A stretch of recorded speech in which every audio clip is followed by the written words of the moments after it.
Good afternoon, friends, and thank you, Dr. Meena, for having me here. And I'll be talking to you on neovascular glaucoma, nothing financial in the contents of my presentation. In a way back, Duke Elder described neovascular glaucoma as a disastrous condition with very poor eventual outcomes. He even reflected that any surgery done for neovascular glaucoma only exacerbates the condition, and there are a lot of post-operative complications. And finally, the patient may require a retrobulbar injection of alcohol or a cyclodiathermy, and enucleation being the final surgical approach. However, since then, we have come a long way, and this has been rendered possible because of the all-round developments that has occurred in the field of ophthalmology, both diagnostics as well as therapeutics, as well as a better understanding of the pathophysiological pathways.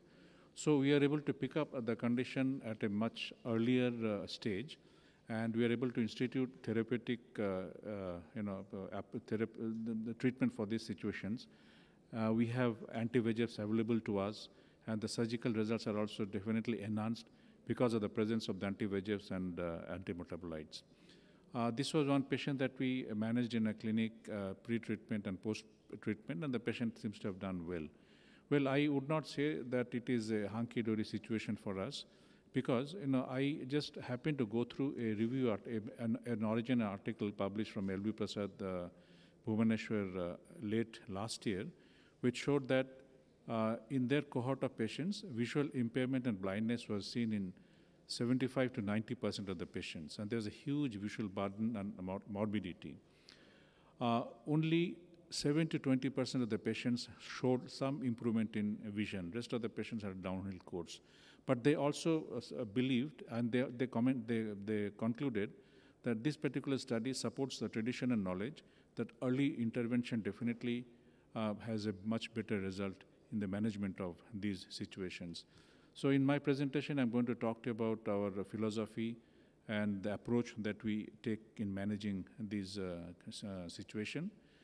This is a busy slide, and I have no intention of describing each and every content of this slide.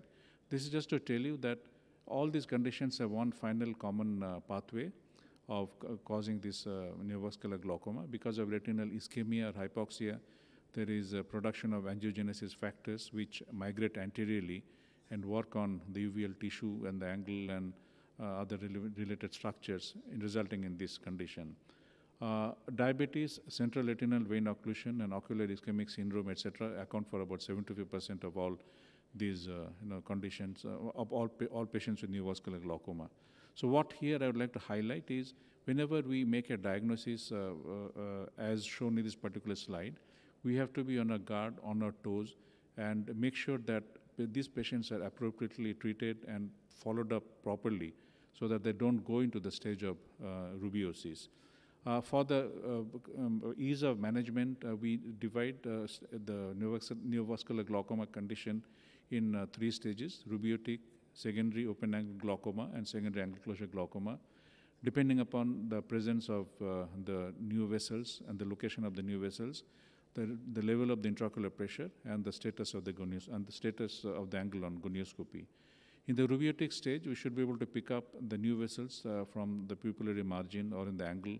Sometimes they are present in both the structures. So it is important to be able to pick up the etiology and the extent of the neovascular process, because it helps us to prognosticate and tailor therapy to prevent further worsening of the situation. As I have described earlier, there are a few conditions which are more aggressive than others. For example, ischemic CRVO. So once we diagnose this condition, these patients have to be managed on a war footing. Extent of the neovascular process, as described by the level of intraocular pressure, careful undilated examination of the iris, gonioscopy, and angiography should also be performed. This gives us an idea about where exactly we stand as far as the neovascularization is concerned. Now, this slide shows you the natural course of neovascular glaucoma, in which associated changes in intraocular pressure and treatment priorities. As we'll see here, the panretinal photocoagulation and intravitreal anti-VEGF injection forms the mainstay of therapy in rubeotic in stage 1, and it is also the mainstay of treatment for patients in the stage 2 and stage 3. Now, early on, when intravitreal the anti-VEGF agents were released quite early, first when it came to the country, we conducted a study looking into the efficacy of combining intravitreal bevacizumab monotherapy with PRP in early stages of neovascular glaucoma. We presented it in multiple forums, international forums, and we got a couple of best paper of the session award. This is quite early. So we looked into the efficacy of combining IVB with same-day PRP in early stages of NVG, primary outcome measure being regression of neovascularization of iris and angle. Secondary outcome measure was control of intraocular pressure. There are 3 modes of intervention, as I mentioned: isolated PRP, IVB monotherapy, and combined IVB and PRP. Now, looking into the time to NVI regression, we saw that it was least in the combined group, where IVB and PRP were combined. And this is one of the patients in our series where you see the pre-injection and post-injection appearance. Looking into the effectiveness on treatment of treatment on IOP control, we found out that in the combined group, the intraocular pressure drop was noticed in the first week, and it continued over 2 weeks and 12 weeks period. So today, the study we concluded that intravitreal bevacizumab monotherapy with PRP can be considered as a first-line option in managing early stages of neovascular glaucoma. The follow-up protocol has to be very, very stringent, and it depends upon the exact etiology of the disease, at what stage you pick up the disease, the status of IOP control, and that treatment modality chosen. And it may vary from every 1 to 2 weeks to every 2 to 3 months or up to 1 year. It is important to involve the primary care physician in the management of neovascular glaucoma, and patient counseling also forms a very important component, because patient needs to know about the recalcitrant nature of the disease and the unpredictability involved in the natural history of this disease. Patient should also be made aware of the signs and symptoms of uncontrolled intraocular pressure, and patient should be told about the importance of compliance, that even if they do well, they need to come back. Apparently if they do well, they need to come back for a regular checkup so that the proper follow-up is done and appropriate treatment is instituted at the correct time. Literature also showed the use of aflibercept for the treatment of NVG, but then I think the further research is needed to know the exact role of this molecule. Now, when you move on to the secondary open-angle glaucoma, where the intraocular pressure is raised, medical treatment of intraocular pressure raised IOP has to be done, and it is usually a combination of beta blockers, carbonic anhydrase inhibitors, and alpha agonists. One could also use a topical carbonic inhibitors, and it could also be used systematically, particularly for children. There is a very controversial role for prostaglandin analogs or pilocarpine we don't tend to use in this situation. The inflammation should be controlled with topical steroids and cycloplegics. In spite of our best effort, if we don't pick up the patients early, and in certain situations, even if we make an early diagnosis, the treatment has to be rapidly escalated to maximum tolerated medical therapy in these situations. So moving on to the second angle closure glaucoma, where the angle has closed because of the contraction of the neovascular glaucoma, neovascular membrane, and the patient is already on medical treatment. Surgical treatment is called for, and the surgery that we choose, basically the options are trabeculectomy with either antimetabolites, valve shunt, and transscleral cyclophotocoagulation.